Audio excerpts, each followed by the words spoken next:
میں نے آج موضوع چنا ہے قرآن مجید کی تذکیر کے مضامین میں سے پاکستان کا ذکر قرآن میں۔ یہ بات بہت سے لوگوں کو عجیب لگے گی،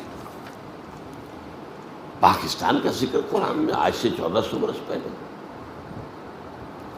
اس کے ضمن میں پہلے تو آیت سن لیجئے، آیت نمبر 10 ہے یہ سورہ انبیاء کی۔ لقد انزلنا الیکم کتابا فیہ ذکرکم افلا تعقلون، دیکھو ہم نے تمہاری طرف ایک کتاب نازل کر دی ہے جس میں تمہارا ذکر ہے تاکہ تم عقل سے کام کرو۔ اب یہاں اس آیت میں ذکر کے دونوں معنی ہو سکتے ہیں، ذکر ہمارے حالات کا بیان یا ذکر نصیحت، تمہارے حصے کی نصیحت۔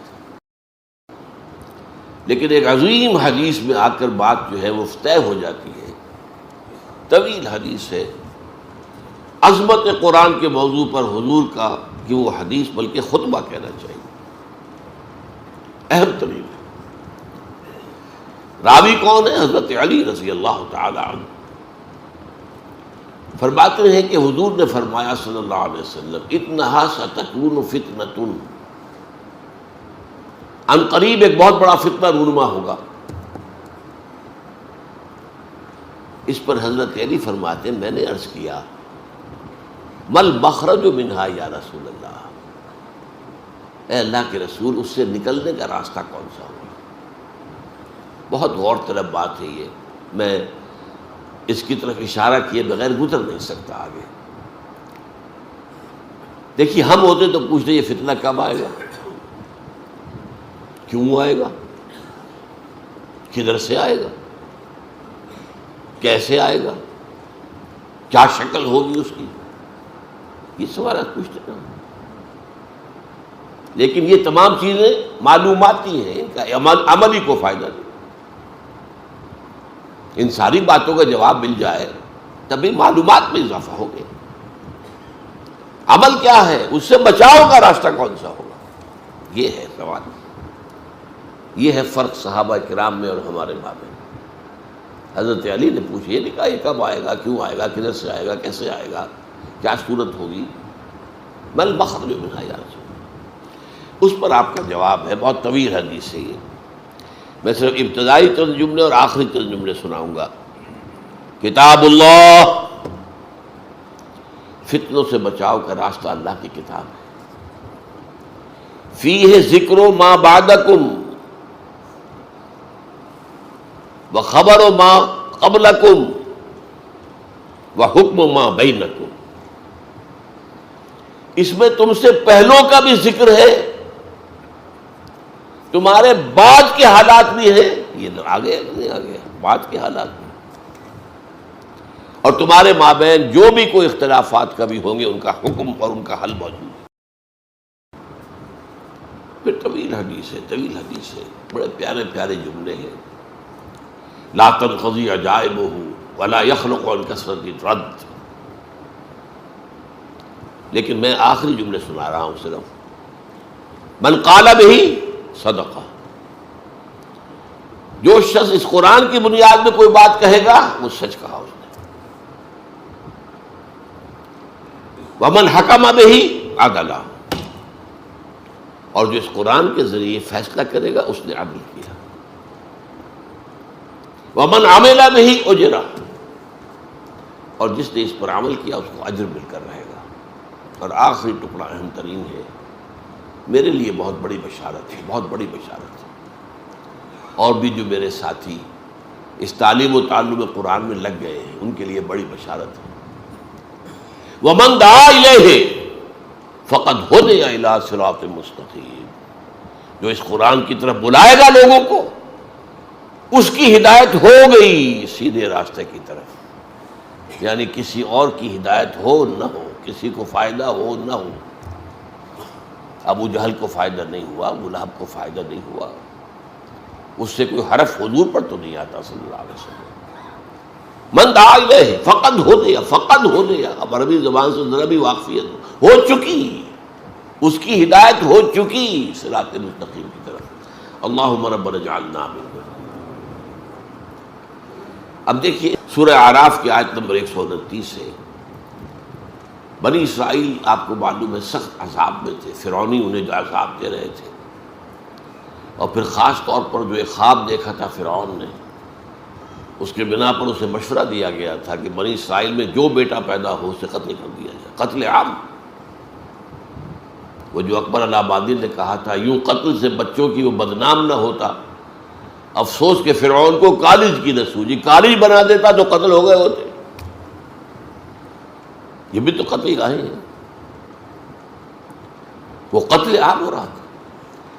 تو بنی اسرائیل نے کہا اے موسیٰ، ہم پر تو آپ کے آنے سے پہلے بھی مصائب تھے اور آپ کے آنے کے بعد بھی، ہماری تقدیر میں تو کوئی فرق واقع نہیں ہوا۔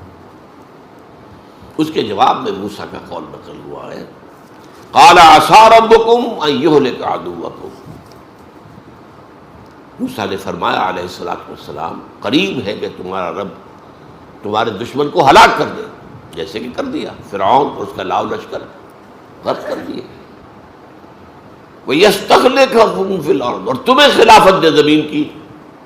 آئی نا بعد میں خلافت ابو داؤد، حضرت داؤد کی، سلیمان کی، طالوت کی، ساری خلافتیں کس کی کی؟ فَيَنْظُرَ كَيْفَ تَعْمَلُونَ، پھر وہ دیکھے گا تم کیا کرتے ہو۔ یہ فَيَنْظُرَ كَيْفَ تَعْمَلُونَ بہت اہم ہے۔ ہمیں بھی اللہ نے ہندو کے غلبے سے بچایا، ہمیں ایک آزاد ملک دیا، پھر دیکھیں گے تم کرتے کیا، تم اپنے وعدوں میں سچے نکلتے ہو یا جھوٹے، فریبی اور مکار نکلتے ہو یا وعدہ پورا کرنے والے نکلتے ہو۔ یہ گویا کہ ایک امتحان اللہ کی طرف سے۔ ہم 60 برس سے زیادہ ہو گئے، 62 برس اس امتحان میں مبتلا ہیں، اور ہر روز جو طلوع ہو رہا ہے ہماری ناکامی اس امتحان میں زیادہ سے زیادہ نمایاں ہو رہی ہے۔ We have failed utterly۔ یا ایھا الذین آمنوا استجیبوا للہ وللرسول لما دعاکم لما یحییکم اذا دعاکم لما یحییکم۔ اہل ایمان لبیک کہو اللہ اور اس کے رسول کی پکار پر، جبکہ وہ تمہیں پکارے اس چیز کی طرف جس سے وہ تمہیں زندہ کر دے گا۔ اب دیکھیے یہ مسئلہ آ گیا جو میں نے موضوع رکھا تھا آج کے لیے، یہاں اس کا ایک اس کی مثال آ گئی، لما یحییکم۔ تو کیا پہلے مردہ تھے وہ اہل ایمان؟ کیا کفار مکے کے مردہ تھے؟ زندہ تو تھے، چلتے پھرتے تھے، روحیں مر گئی تھی، ان کا یہ جسمانی وجود قبر بن گیا تھا جس میں روح جو ہے دفن ہے۔ یہ چلتے پھرتے مقبرے یا چلتے پھرتے تعزیے، چلتے پھرتے تعزیے۔ اہل ایمان لبیک کہو اللہ اور اس کے رسول کی پکار پر، جبکہ رسول تمہیں پکارے کس بات کی طرف؟ جو تمہیں حیات روحانی عطا کرے گی۔ حیات جسمانی تو ہے، حیوان تو تم ہو۔ لہم قلوب لا یفقہون بہا ولہم اعین لا یبصرون بہا ولہم آذان لا یسمعون بہا اولئک کالانعام بل ہم اضل۔ یہ چوپایوں کے مانند ہیں، ان سے بھی گئے ہوئے۔ وہ روحانی زندگی تمہیں دینے کے لیے اللہ تعالیٰ نے یہ کتاب اتاری ہے، تمہارے لیے جہاد کا راستہ کھولا ہے، تمہیں اپنی خدمت کا موقع دیا ہے۔ کیا کتنا پیارا شعر ہے فارسی کا، منت منے کہ خدمت سلطان ہمیں کنی۔ دیکھو کوئی احسان نہ دھرو کہ تم بادشاہ کی خدمت کر رہے ہو، منت منے کہ خدمت سلطان ہمیں کنی، منت شناس ازو کہ بخدمت بداشتت، اس کا احسان مانو کہ اس نے تمہیں اپنی خدمت پر مامور کر دیا ہے۔ تو جسے اللہ اپنے دین کی خدمت پر مامور کر دے، اس پر تو اللہ کا بہت بڑا احسان ہے، اس کا احسان مانو۔